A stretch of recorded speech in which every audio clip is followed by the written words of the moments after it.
after a long day, how do you unwind? Oh, I don't think I've ever actually shared this. Like, I love crocheting.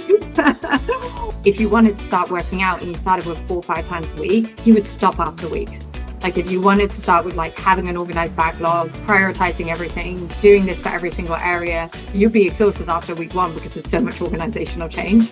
Doing the final peak part of Kilimanjaro, like almost 6,000 meters, it was minus 50. My water had frozen, my food had frozen. Like it was like 3 a.m. and I was just like, if I can do this, like imagine what else I could do. And I think like it's finding something like that like gives you confidence. But when I was starting out and there weren't many growth resources versus now, I was going to CRO conferences. I was learning about CRO because it had a lot of the same like mindset and approach things that I feel fall under growth too. You shouldn't run a marathon for the sake of running a marathon. Like I really enjoy running. I was doing it naturally. So for me, that challenge made sense, but it can also be learning a new language. It can be traveling alone for the first time. It can be starting to post on LinkedIn. It's just finding something that scares you a bit and then learning to push through that. I feel like with the women in like experimentation and growth, like because we all struggle with a lot of the same challenges, you know, like struggling with like getting worse paid than like our counterparts or like being able to speak up in some like male dominated environments that like I feel like we all group and like back each other up so much that I have like a whole group of like incredible like women that have helped me here. Welcome to another episode of the Women in CRO series by VWO Podcast. This series is an ode to the contribution of women in the CRO industry. Before we speak to our special guest for this episode, here's a quick summary of who we are and what we do. VWO is a leading experience optimization platform that helps fast-growing brands optimize their digital experiences. Using our latest product, VWO Insights, you can understand user journeys and identify conversion roadblocks on your website and mobile app. So, without any further delay, let's jump right into the conversation.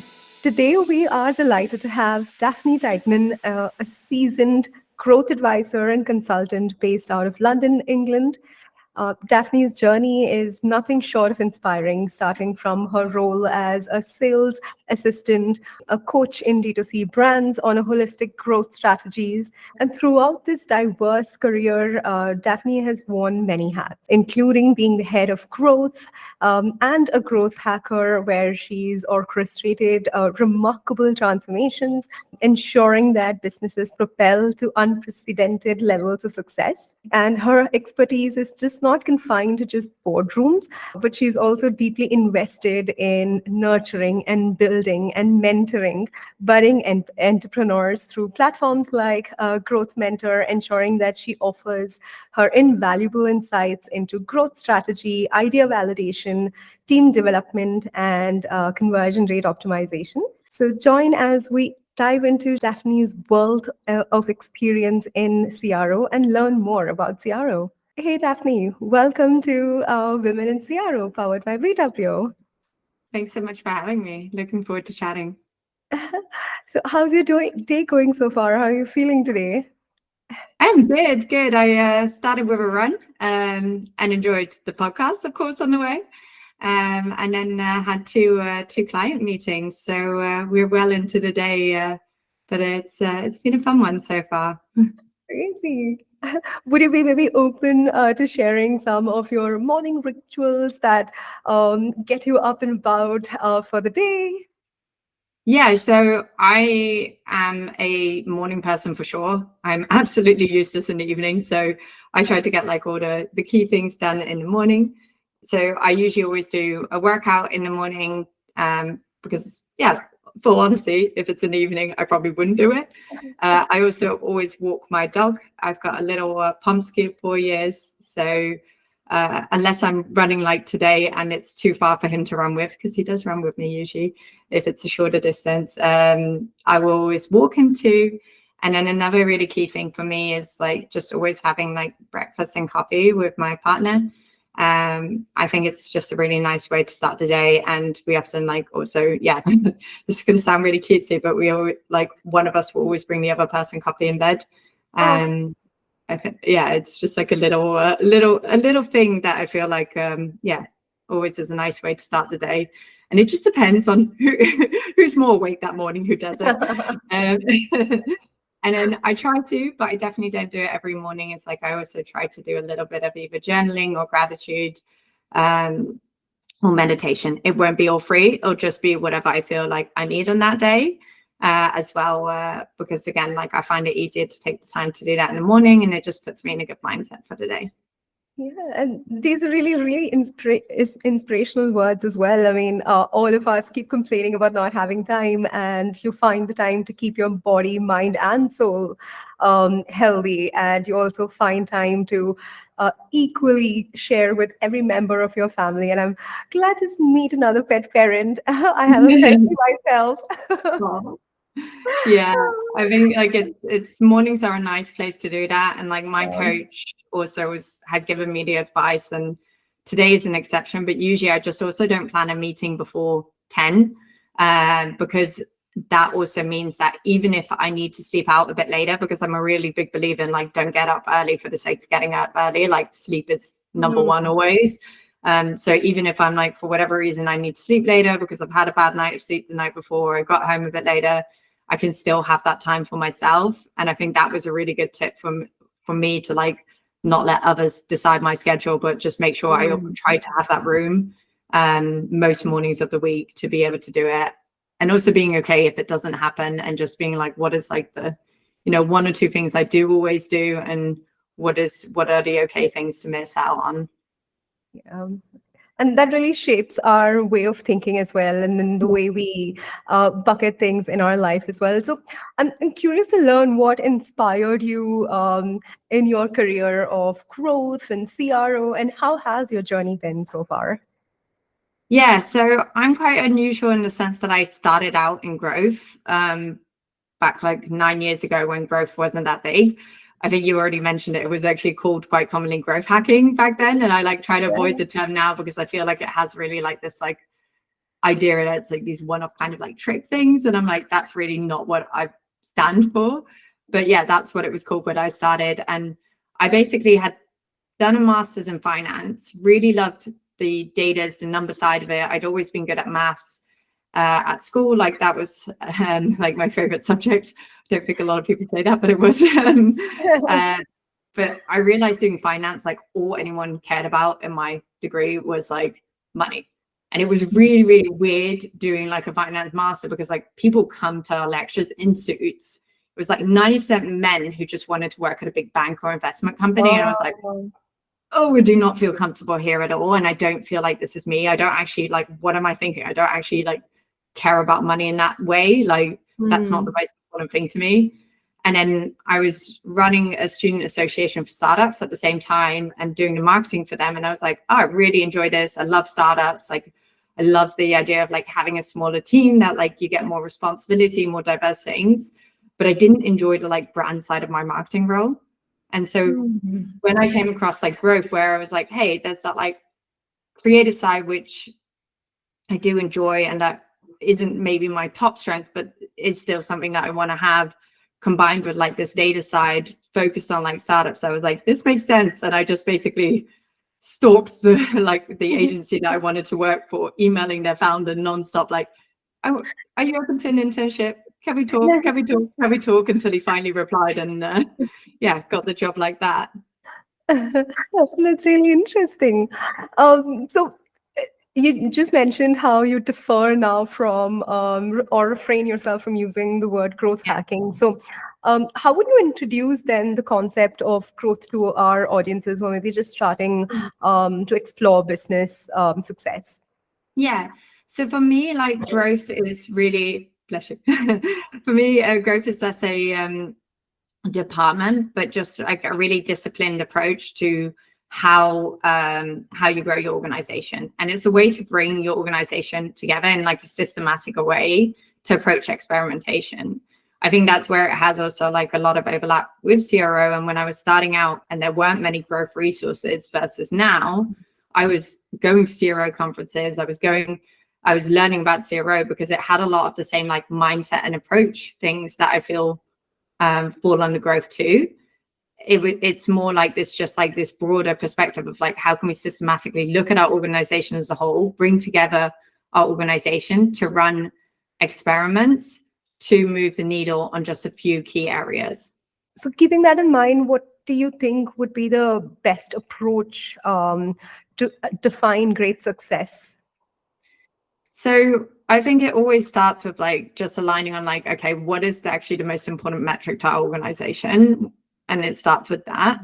And a lot of organizations might get focused on things like revenue, but I always really try to focus on something that drives value for the customer and for the end audience. And, you know, whether you call it a North Star metric, people have called it like a one metric that matters, that kind of idea of like having this like higher level kind of goal. And then working out like what are then like the key areas that we need to really improve on to get there, to move closer to our goal. And when people are starting out with it, I also suggest like don't try to do it organization wide. Like whenever I also would work with like a bigger corporation, we just start with like one smaller part of it where there was a high potential, and just start getting into the habit of tracking the things that we were doing as experiments when relevant, thinking about like what are the hypotheses, how are we measuring if it's successful or not, and building it up step by step to be able to do it rather than doing it in one go. Like I have a course on like setting up like a growth experimentation process, and I compare it to workouts in there of like, if you wanted to start working out and you started with 4 or 5 times a week, you would stop after a week. Like if you wanted to start with like having an organized backlog, prioritizing everything, doing this for every single area, getting everyone involved, like you'd be exhausted after week 1 because there's so much organizational change. And so you just need to really focus in on like the different like steps each time to like get one step closer to that. Like maybe you don't even work with like a backlog or a prioritization framework to begin with, because that's not your biggest pain point. But like your biggest pain point is the fact that you're not sure if the things that you're doing are actually working, and you want to measure that in a more systematic method. And that makes sense as well. So when you start small, you be very specific about the problems that you're solving, and then that will help you also learn and unlearn and apply those successes as well and scale it. So and get buy-in to drive that change, because if people are seeing like that's how it worked when we were doing it for this like big media company in Belgium, like we started with like one of their products with like 1 or 2 areas that were within our control, and we started doing that there. They were seeing the success of that, of the improving results, and then they wanted it for a different website that they had that was focusing on a different audience, and then they gave us more control of the rest of like the original projects. Like it just builds out step by step versus like trying to push it. Yeah, it's exactly like how we create our CRO roadmap. We look for the higher potential areas, and then we move on. So it's just like I feel like that's why like CRO and growth have so much overlap. Like I think like they have a lot of the same mindset kind of approach, and I always love it when someone comes actually from, because you get people coming from like product, from marketing, from CRO, like moving into more the growth space. But I always love it when it's someone who's focused on CRO before, because they already have that data-driven approach. Correct. Yeah. So you've now worked with maybe over 200 plus brands, and that's really amazing. Would you maybe be open to sharing a specific project or an achievement that you're really proud of? Like I've had the joy of working with so many different brands, because I spent quite a long time at an agency, and I was leading with the agency. So I was helping out with so many of the different projects of my team members, and also as a consultant. I think like the biggest achievement for me is always just when I see like a specific brand though, like get out of like a growth slump that they've had, or also an individual flourish. I think that's for me just as impactful as seeing like business growth as like individual growth. And I think like a specific projects I'm proud of is actually like 2 brands I've been working with now for 1.5 years, both of them. And one's called Chloris CBD. They do like a range of science-backed CBD products. And the other one's called Wholesup, which does a superfood meal shake. And since starting working with them, like they've each grown respectively so much, but they've also gone through like tougher periods where things that were working stopped working, or they had to change their approach. And like, I think I'm really proud of both of those projects, because I think it's a challenge to, as an advisor, as a consultant, to, when you already know the brand for a longer period of time, to constantly have to up your game of like, okay, what got us here won't get us there. And like one of them I had the meeting with also this morning before this, and like it's like, okay, February didn't go how we wanted, what are we going to be doing differently? Like, what can we do in March? What have we learned? And like taking that all together. And like, I really enjoyed that because I see the difference. And the other one, I can't mention like the specific name because of privacy, but I feel like I've worked recently also with like an individual in an organization, and just seeing like her confidence grow, seeing like how she's changing her approach, and that's impacting the company's growth. Like, I can't take any credit at all for that growth at that company, because it's all her, but it's just seeing like the change in confidence and stuff. Like, I think that's also just like been a really rewarding experience, and I really love that side of it too. Thank you for sharing these two experiences. I mean, it clearly lets us understand the importance of learning and unlearning, and also retrospecting. Yeah. For sure. So we also learned from your LinkedIn post that you are going to run for the Rotterdam Marathon in April. Touch wood. If my injury doesn't come back. Everything is going to be fine. Don't worry about it. So, but firstly, congratulations. And I hope you nail it and all the very best. And in that post, I remember you highlighted how you overcame your physical pain so that you can continue your practices. And we've also noticed that you apply a similar psychological principle, which is overcoming fear of growth in your approach to work as well. So we believe that, especially for women who have so many inhibitions, this is something that they could learn from. So what inspired you to adapt to this approach? So I think it's definitely like a learned approach versus like an always like been this way. And yeah, just to clarify, like with it, like I would definitely not say go through physical pain, but like go through fear. I think that's like the really key thing of it, is like not letting fear hold you back, because like it was a fear of a physical pain, if that makes sense, but it wasn't that I was running through pain at that point, because like that's quite risky, but more like that, like not letting that hold me back. And I think like I really got into this after I left Heights as head of growth. Like at that point in time, like it was a very intense journey at Heights, and I was just feeling really burnt out and like quite low also in terms of like my self-esteem. And like I think that's something that a lot of women struggle with, like self-esteem and like this feeling of imposter syndrome. And so like my confidence was really at an all-time low. And I decided like it just became like this thing where I was like, I'm going to do this. I don't know why I want to do this, but I really want to do this. I'm going to climb Kilimanjaro.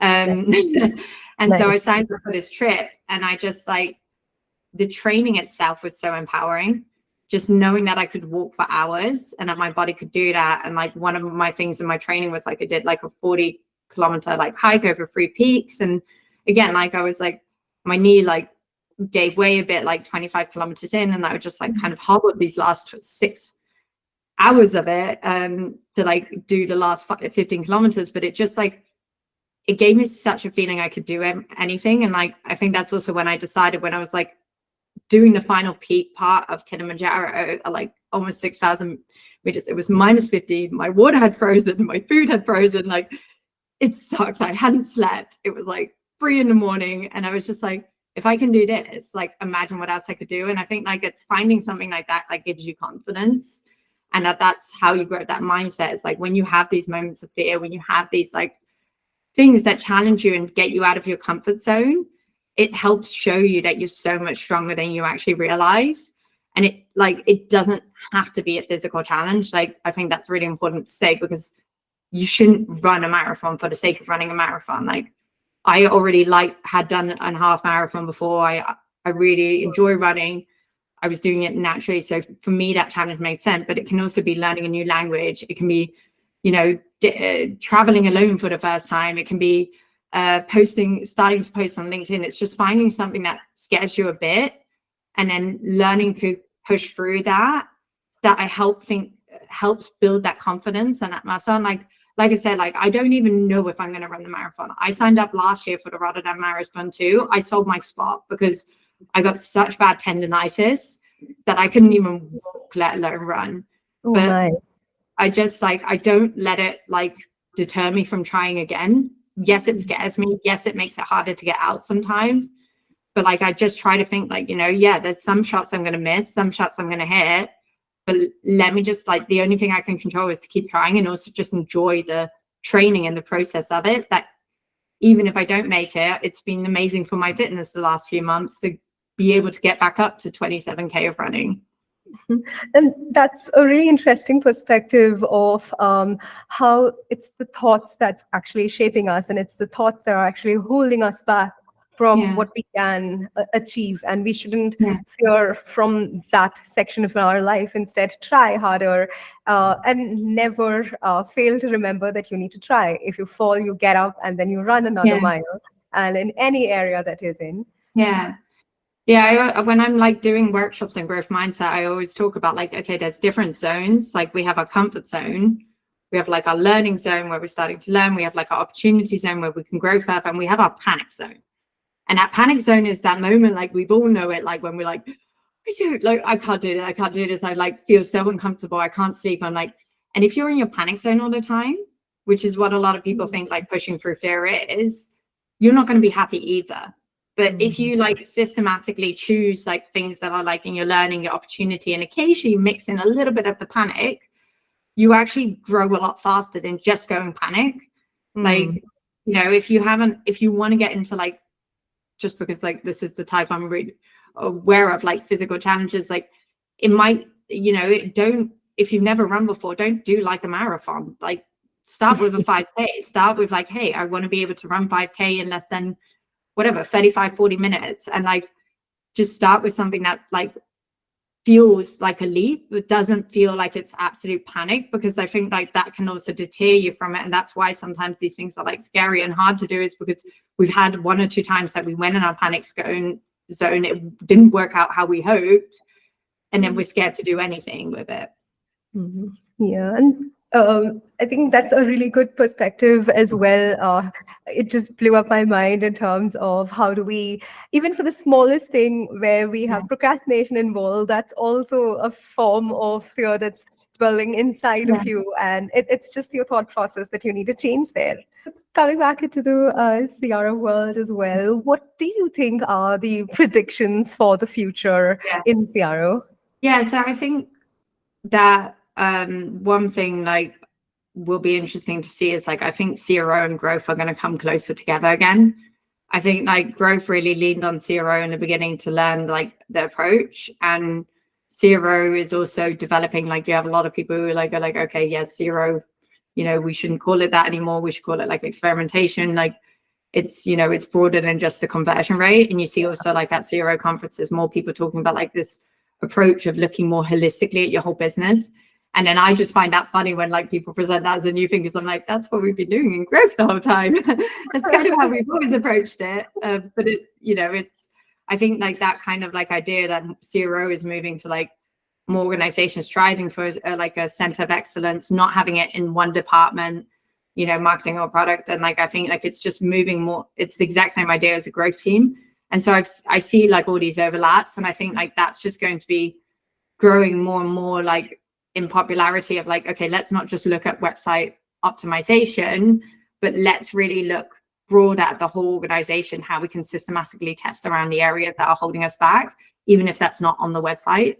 That makes sense as well, because end of the day, a business would want to increase their bottom line, or they'll have X and Y goals, and that can only be achieved if you have a cumulative approach, and it's not just stuck at experimentation. And that's really right. I do see now in different talk shows and even different webinars, people refrain from saying conversion rate optimization and they just say conversion optimization or website improvement or growth marketing. Because it is also just such a tricky metric, because there's so many influencing factors. And I've had it before, like too, with like the client I mentioned earlier, where he's like, our conversion rate has dropped 20%. What's going wrong? And I'm like, no, we're just still like, we're a startup. Like, we're not getting millions of like sessions. So like smaller things like can lead to a change. And it doesn't mean that that drop is bad. It just means we might have a different traffic source that is slightly less qualified, but also comes at a cheaper cost that is just like dropping it down. But that doesn't mean it's a bad thing. And so I think like that's also why people are quite like are like getting more hesitant to use it because it gets focused on this metric that can be swayed by so many different things, and even be swayed by things that aren't on the website, like by, you know, what is the content in the emails that you're sending to the website, what is the like content in the ads, that like, you know, it's hard then to get focused on this metric that might not always be the deciding or the most important metric to optimize for. Yeah, that's correct. And that's similar for, like, let's say, an in-store experience and an online store experience. And it's important that we pass on the message of relevancy, especially when we know people are coming from different sources. So I'm curious to learn about a female personality, maybe, where you admire in this field of CRO, particularly in their field of professional achievements and success in breaking ceilings. Yeah, am I allowed to mention one? Because when I was like thinking about this, and I was like, there are so many. Like, I think that's what I love about the field too, is like, because I feel like, and I'm not saying that there aren't also men that have been so supportive of my career. Like, for example, like Conversing has been huge in helping me like break out as a speaker. But it's like, I feel like with the women in like experimentation and growth, like, because we all struggle with a lot of the same challenges, like imposter syndrome. I think you talked to like Eden about like perfectionism, like you know, like struggling with like getting worse paid than like our counterparts, or like being able to speak up in certain like male dominated environments, that like feel like we all group and like back each other up so much that I have like a whole group of like incredible like women that have helped me here, which is all to say I still haven't named a woman. But I would start with Lucia van der Brink, and the reason why is because she was the one who started the Women in Experimentation idea of like this community and this list of having like female speakers to get more diversity at like conferences, at podcasts and everything. And like, I'm really proud of what we've done together to like have a community of like 500 plus incredible women, and to see also like the impact on them. Like, there was one woman in the group who joined the imposter syndrome session and was just like really struggling with imposter syndrome. And in that session, I encouraged her to apply as a speaker for the summit we're now organizing. And then just seeing her actually apply and get through out of 70 speakers, being in the top 10, I'm like, she almost didn't apply. Like, she's now speaking on stage. I'm so proud. Like, and so like, you know, that I don't want to name her just because of like her, the fact that like, you know, that imposter syndrome is quite like a personal session, but like, I think that's really cool to see like the impact we've made together. And also with Trina from like Convert, who's sponsoring the whole summit, like, and making it happen. That on 6th of June we have a free summit where we have a hugely diverse list of incredible new and existing speakers coming together. Like, I feel like both of them have been really influential for me. But like I said, there are so many that have like that I owe so much to, from Else Arts, who's also an incredible speaker and like also gives so many women like a leg up, to Abby Hugh. Like, there's just like an endless list. And like, that's what I also love about like the community, is like, I feel like I would do anything to help them, and like vice versa. They've done so much to help me too, and be there for me when I need them. And that's what I love about the CRO world as well. I've seen this where everyone lifts each other up irrespective of gender as well. And that's crazy. Yeah, that's why like I wanted to say, like, make it clear, like, even though I love that community, like it's not like limited in any way like that. I think it's just like I said, like for certain topics, it's been really helpful because they struggle with similar things. That again, men can have imposter syndrome too. Men can struggle with perfectionism too. But just like having that similar like kind of context of where it's coming from, like through like gender stereotypes, through like how you've been treated in certain work situations, is really helpful. Yeah, I agree. So what advice do you have for the newcomers in this field? Everything in terms of what to keep in mind, how to prepare yourself for the role. I think like I would just say like really be true to like who you are yourself. Like I think sometimes when you come in, you get really like swept away by like how certain people like act or present things, and you feel like, oh, do I have to be like that too? And I think like one of the most important things I've learned, and this doesn't just apply to CRO, but like in general, it's like to stop getting caught up on what are my weaknesses and trying to change them. So like acknowledging like, this is what my strengths are, this is what I'm naturally good at, this is what I enjoy. How can I use that more and put myself in situations where that can be like of use and I can learn to work around that versus trying to fit myself into like a certain box. Like if I struggle to brainstorm on the spot, that doesn't mean I'm not good at my role. It means I need to ensure that when we have a brainstorm session, I know upfront what we're going to talk about so I can have some time to think about it and present better ideas, because I will actually come with way more in-depth ideas than if I'm just put on the spot. And I think like just learning that about yourself and not being afraid to have a slightly different approach versus trying to like play catch up with how someone else is doing it is so important.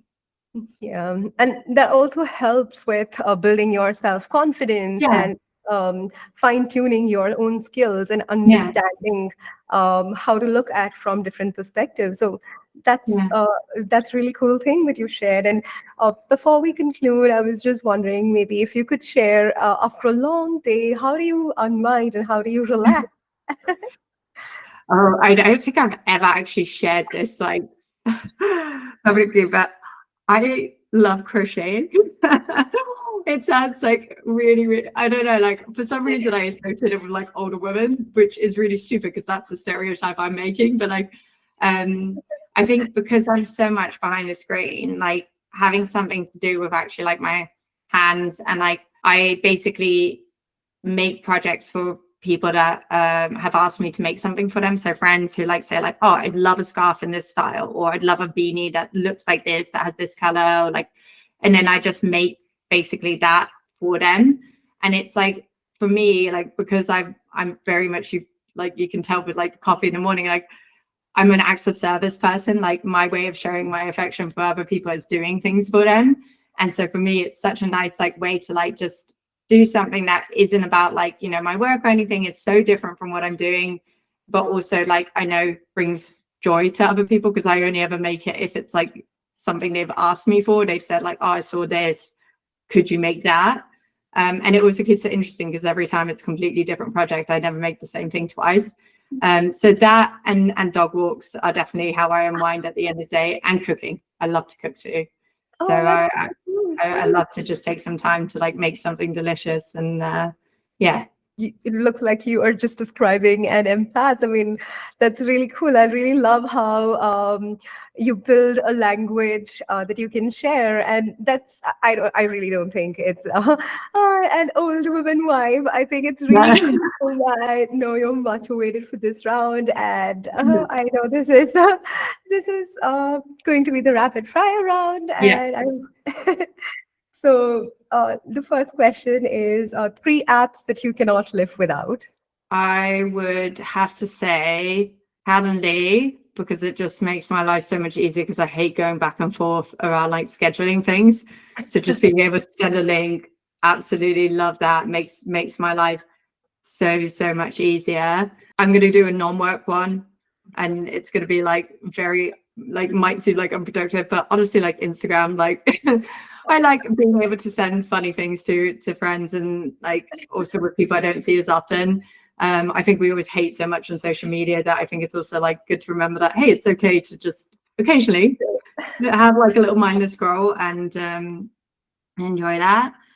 And then what would be the third one? I think I would say Figma, because even though I'm not a designer in any way, I just find it so helpful to be able to create visuals to explain what I'm trying to say. And I found like Figma is just so easy to use. And so like, I know there's a lot of like Team Canva people, but I've always found Figma so helpful. And I feel like if I look at also like my growth on like LinkedIn has come through just taking the time to like put together like things in a visual way on Figma. So I'll give that as like the third one.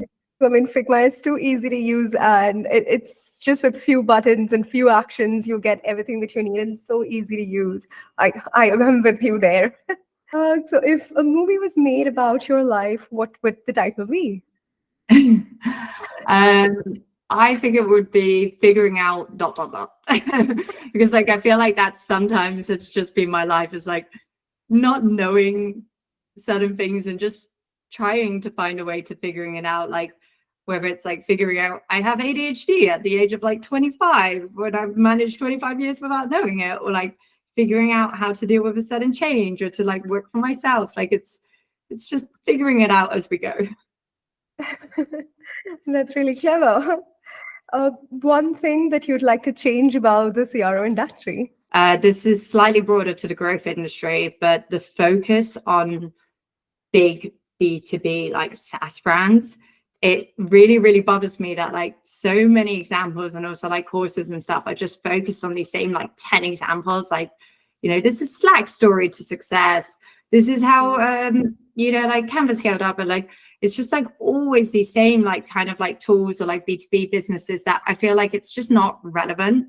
Like I would love it if we shared more small examples, more relatable examples, and like focused also on like the things that didn't work, the things that didn't like go right, instead of just like focusing on like these like huge examples that are so far removed from the average business. We should be able to give our expertise based on how they can see things grow and relate to that until and unless they scale and see themselves as those big brands. I mean, it makes no sense to push something too hard. Yeah, I feel like it's also like a self-fulfilling thing that people are really obsessed with these examples, and they click on content around that, so more people create content on that, and then my whole feed ends up with like the same like 10 brands, and I'm just like, none of these relate to the D2C brands I'm working with, and like, you know, let's give a shout out to the smaller ones. Yeah, it's like Instagram all over again. Exactly. What's the most random fact that you know of? Sorry, I'm completely blanking on this one. I'm like, I'm trying to think of like what is like a really, really random thing, but I just don't feel like I have anything like super, super random. I'm like, I don't really read that like random fact things. Don't worry about it. What would you say is your guilty pleasure TV show or movie? Oh, I really shouldn't share this one either. Love is Blind. It's like so bad that it's good. It's again one of these things where it's like I just have like a few friends who watch it too, and just absolutely dissecting it. And like it's an experiment, and it's such an intriguing experiment of like, could you actually marry someone like without seeing them? And the answer is clearly no. Like I saw this post once that was like, I love how after 6 seasons we know love isn't blind, but we still, you know. So that's definitely my guilty pleasure. Like I think it's again like it's one of those things where people don't expect of me that I like really, really bad, trashy, like that kind of TV. But I think it just allows me to switch off. And like I also love like reading like rom-com kind of like books, and like also like murder mysteries, because I just like losing myself in someone else's story. Yeah, and that makes sense. It helps you recharge as well. So yeah. So today the next episode is coming out. I'm very excited to share. Oh, it's so adorable. It's so bad. If you had a podcast, who would be your first guest? Oh, who would I want to speak to? I feel like there's so much pressure on who you bring on first. I think, I'm guessing it's a CRO like kind of growth podcast, right? I think that's what we're looking for, right? Yeah. I think I'd like double back to like one of the women I mentioned. I think like Elsa Arts, I'd love to have on, because I think like she's like so brutally honest, so like open, and like she's focused on user research, and I'm like, everything we do should start there. So why not also then start the podcast with focusing on the research and getting that right? And I think she's also just someone who's like, again, like helps so many people, lifts everyone else up. That I think should be a really inspirational guest to have on there. Yeah, that's really cool. And would you recommend any 3 books to our listeners? Yeah, I think because we're focusing also on like women with this, I think one that has been so incredibly helpful to me, it's not a CRO book at all, is The Perfectionist's Guide to Losing Control. It's such an interesting book because it talks about like 5 different forms of perfectionism, and how with each one you can like not see it as a bad thing, but like use it to your advantage and learn to better work with it. So I'd really recommend that like book for anyone who thinks they might have perfection. I didn't think I was a perfectionist because I'm so bad at the details, but it actually showed me like, oh no, I'm not that kind of perfectionist. I'm a different type of perfectionist in how I approach things. So I thought that was an incredible book, and I've recommended it and given it to a few people too. Another one that I'm reading right now is the CLV Revolution, and that's by Valentin. And I really love that book because it's so practically talking about like how we can focus on customer value. And I think like so many things get caught up on like focusing on like the acquisition side and the front side. And I really like how he's taken a really data-driven and practical approach to optimizing for customer lifetime value. For the third one, you can choose. Do you want like a CRO book, or do you want like a general book? Anything that you would love to share. I think another book that's had like a really big impact on me is 4,000 Weeks. And what it talks about is this idea that we only have 4,000 weeks to live, and how that results in us trying to like do more to get more out of it. But at the same time, that actually ruins it. So I thought that was also a really interesting book of like kind of this, like, I don't read a lot of philosophy, but like it was almost like a debate of like, you know, how do we get the most out of it without running ourselves ragged, but also enjoying the moment. And I think Eden also talked about that, about like, and I've talked about it too, about like having these goals and these things outside of work, because like you can't just work towards something. You like, one, you might never get there, and two, you end up not enjoying the process. So I think that's another like really great read for anyone to check out. Yeah, I mean, that's really cool. I'm really going to check the last one out. This is interesting. What is one superpower that you would love to have? I think it's going to be a bit cliche, but I would just love to be able to transport to places, because I love going to places. I have family all the way in Australia, but it's like I can't see them as much as I'd love to. So to be able to just like transport myself to anywhere in the world, not only would it take all the hassle of traveling out, but it just mean that I get to like see a lot more like my family and friends, like, because I think that's the challenge also, like living in London is like I have to make a choice every time. Am I going to go back for certain events in the Netherlands? How often like do I go back to Australia to see the family there? Like, so I wish I could just like transport myself anywhere. It would be great. Yes, definitely. One thing that you are tired of explaining to your boss or your clients? Growth isn't marketing. Luckily, the clients I work with usually have worked this out, but like I definitely had it like in my old role as like head of growth, that I ended up just getting the full marketing responsibility. And I also have it sometimes for like leads and stuff who reach out, who are just basically like looking for someone to like do the marketing, but also focus on like the growth side of it and just do everything in one. And like trying to explain like, hey, like they aren't the same. Like, you know, growth is so much more than just the marketing side. It's more like an approach and a department. Like that's something that I feel like I wish like more people would understand. And I've posted also quite a bit about that, because I do find it really an important distinction also to set your organization up for success. Yeah, and understanding the nitty-gritties will actually help carve a better path. Yeah, definitely. Last but not least, what is one goal or dream that you would like to achieve in the next 3 years? Oh, I really want to go to the Antarctic. It's just crazy expensive, but I feel like that's something that's definitely been like a dream of mine for a while. Just like this obsession with actually seeing like the edge of the world and seeing such a different environment and the nature of it. Like I get a lot of peace when I ski. Like skiing for me and like being surrounded by snow, it's very relaxing. So I can just imagine being there and actually getting to experience that would be incredible. So whether it happens in the next 3 years, the next 10 years, it's definitely a goal to get there eventually. And that's really cool. I mean, I don't think I've ever met a person who has this goal. I mean, that's really cool. It's going to be a lot of saving. First getting a house and my getting married next year. So we'll focus on that first. Yeah, it'll all happen. Don't worry. Yeah, how was your experience on the podcast? Yeah, it was good. Yeah, I really enjoyed it. I'm so bad at like with the fire around, the worst thing was that I like knew what was coming, and then I still blanked on like the weird fact, because I literally thought about that after her interview. I was like, I need a weird fact. I don't have a weird fact. What is a weird fact? And then I suddenly come with a weird fact. And I'll probably think of something later. So sorry I couldn't answer that one. Don't but I worry think about it. We'd love to have you back. good.